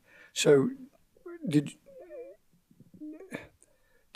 you say that, well, I don't think you said 404 permit, but was a 404 permit required on this particular project? Corps of Engineers 404 permit? We do have a 404 permit. It's not necessarily required, but due to the site design, we do have a 404 permit.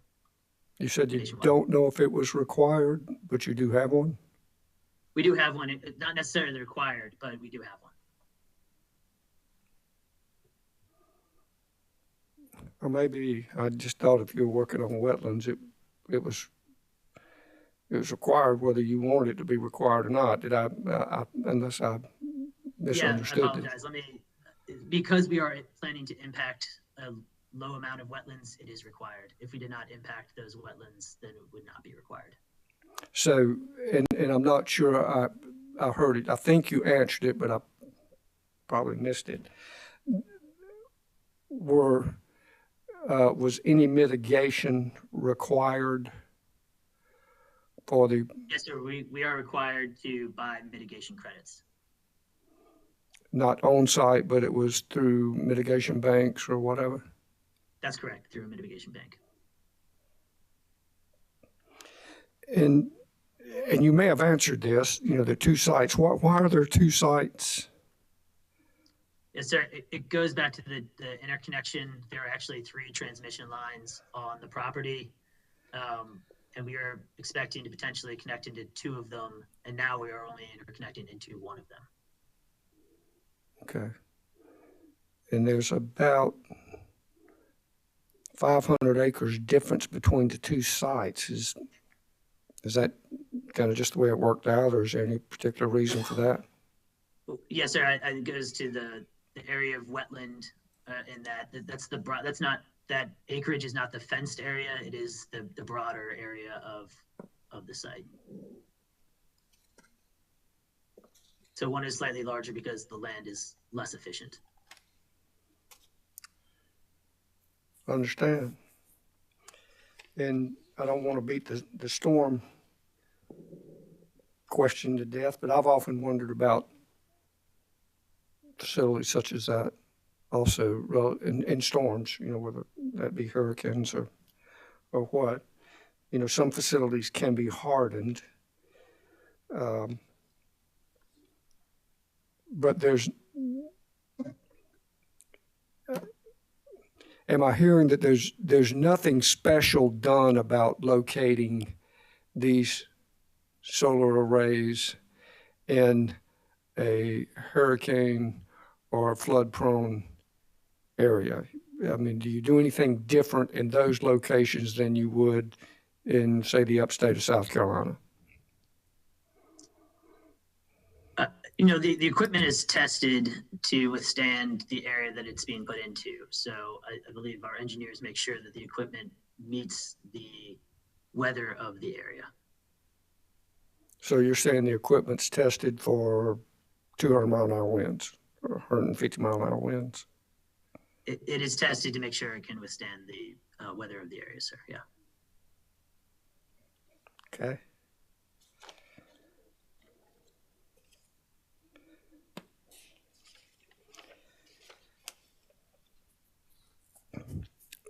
You know, relative to the environmental impact, kind of thinking about storms in the event that, you know, there is damage. Of course, if they've been tested and can withstand all that, I guess it would be a non-issue.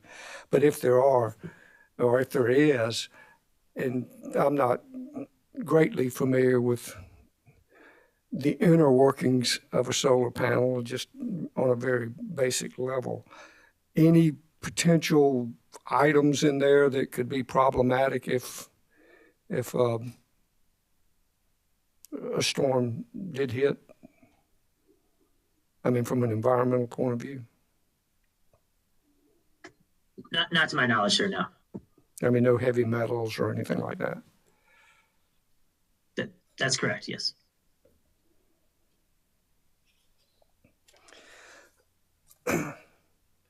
Finally, I was thinking back to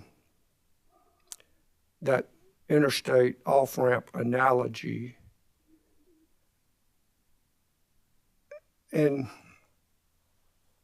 whatever the life of these eventually turn out to be, one day, nothing lasts forever and we replace things.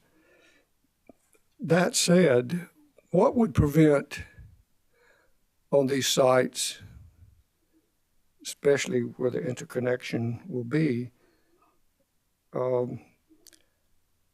whatever the technology is in years to come, whether that's a modular nuclear facility or some really high-tech gas facility, what would prevent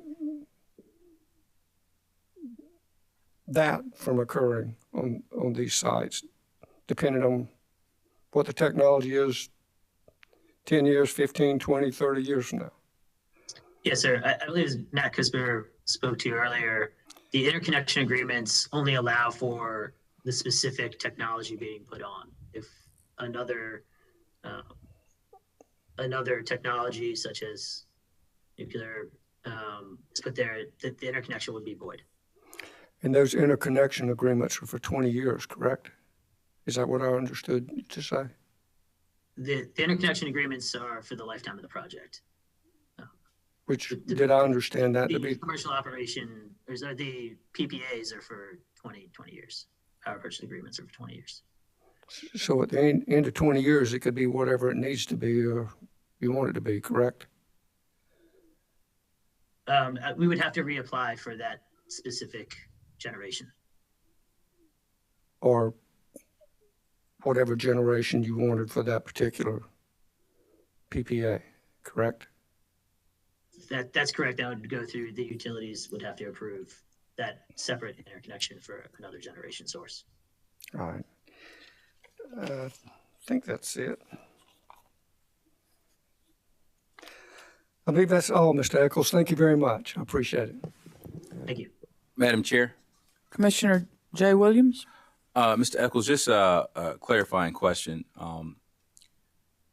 Regarding what Commissioner Caston asked you regarding the interconnection agreement and the PPAs, are you saying that the interconnection agreement for the life of the facility won't allow a change in technology, such as including battery storage at the site? It will not allow for a change of generation source. And however, a separate interconnection application would have to be submitted for battery storage, yes. So it could be after the 20 years, after the end of the PPA, depending on what exists 20 years from now, you could apply for another agreement that would include battery storage.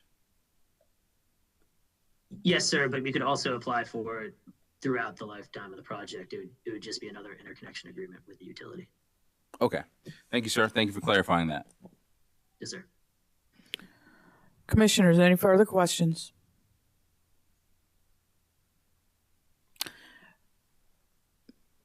Mr. Eccles, I had a question. I believe in maybe this may need to go to another witness, but in some of the environmental impacts, the studies that were submitted, I believe in the May 25th filings,